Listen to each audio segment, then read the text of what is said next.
sometimes, again, you'll look down in the meadow after a rain, and it might be early in the morning, and you're shining down, and there's thousands of jewels around there. That's a beautiful thing. It's a beautiful thing to witness, rather than there is enlightened me, the one who is right, and all of these assholes out there are going to learn from my great teaching. There's a difference there. When you appreciate the world and see that, you see that everybody has their own power, their own way. But that way and the Buddha way are not two things. That doesn't mean that, in a relative sense, there isn't delusion. There aren't mistakes. There aren't twisted ways of perceiving the world. There is that. But even through that, everything has the wisdom and virtue in this awakened to blessings. So, there's lots that I could talk about. Now here he says, though there are many features in this dusty world, in the world beyond conditions, you see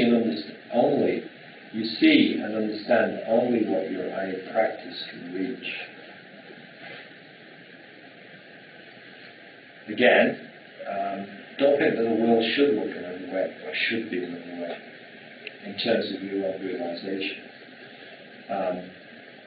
If there are other realms to be mastered, then don't worry about mastering those other realms that are written in books. The realm that you have to master is the one that's directly under your feet. If it seems boring, it simply means that you haven't mastered it yet. Now, if you're going through a period of boredom in terms of your own practice, usually you're not seeing it afresh. Or you're ready for a breakthrough. The aspect of breakthrough is that if you allow the boredom in, this is really boring. So what is it to feel really thoroughly bored? When you go in there, what is at the bottom of boredom is there is no movement away from the place that you stand. The gate of boredom is an amazing thing. One session I was realizing that I was afraid of boredom. And I was Jikido, and so I'm going to watch the second hand tape. And the funny thing was that it was not boring whatsoever, and it really explained it when the period of time that they went. Now, in the words of a contemporary, or almost contemporary, Jack Kerouac, back in the 60s and the 70s, he said, nothing ever happens. No, the greatest gift you can give your brother or sister is the gift that he or she is the golden eternity. I'm skipping a bit here. Nothing ever happens. This is the golden eternity. And this is a beautiful statement by somebody that did practice Zen, wasn't particularly regarded as a master. It's a wonderful poet. But this is an experience that does come through from practice, is that it's not a matter of where you are going to end up.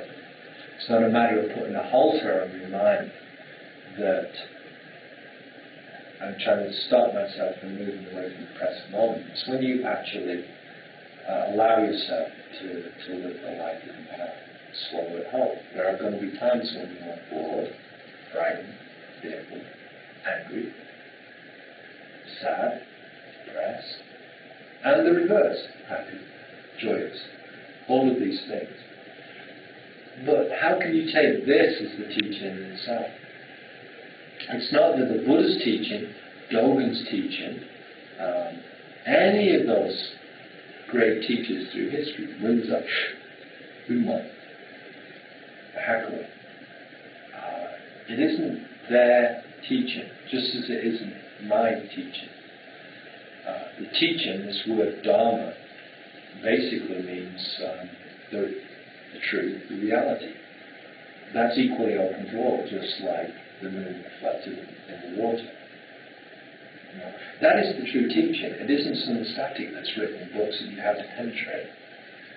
You know, the true koan, again, and Dogen moved away from standard case koan to this kind of koan, which is the matching of oneself in the so-called greater self, reality in itself, the merging of those two aspects. That's the true koan, to make unevenness even. Or even the other aspect of koan, which is precedent, to match the Buddhas and ancestors. Now, while you're alive, you will match it when you're dead, because they will also be dead. But while you're alive, this is the koan that each of us is in, and we have all of those ingredients that are necessary to do it. If you use those three essentials, yes, you have great faith. Why? You're actually doing something about it. And you have enough faith to sit still in your own mind and continue that. You have great doubt.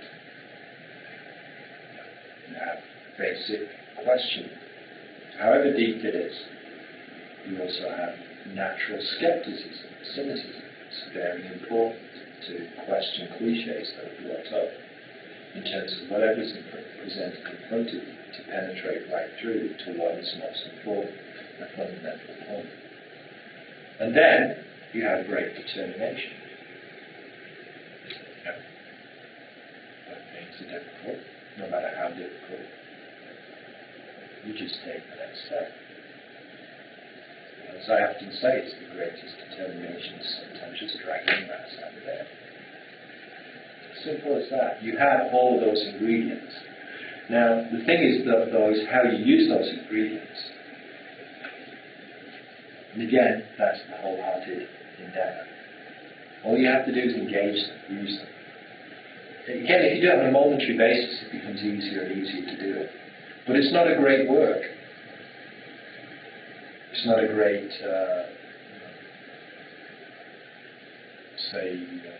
lifetime quest. If and when I used to do that, when I was, say, 18, 19, 20, all the way up to about 26 or 7, I was always wondering how long I could do this. The thing is, it's not a matter of that. All you have to do is enlighten this moment, illumine this moment, shed the light beyond the light and say, what is this? Because all of your life is this way. It isn't about a whole chunk of time. It isn't even about a whole chunk of session. It's about how you live this moment.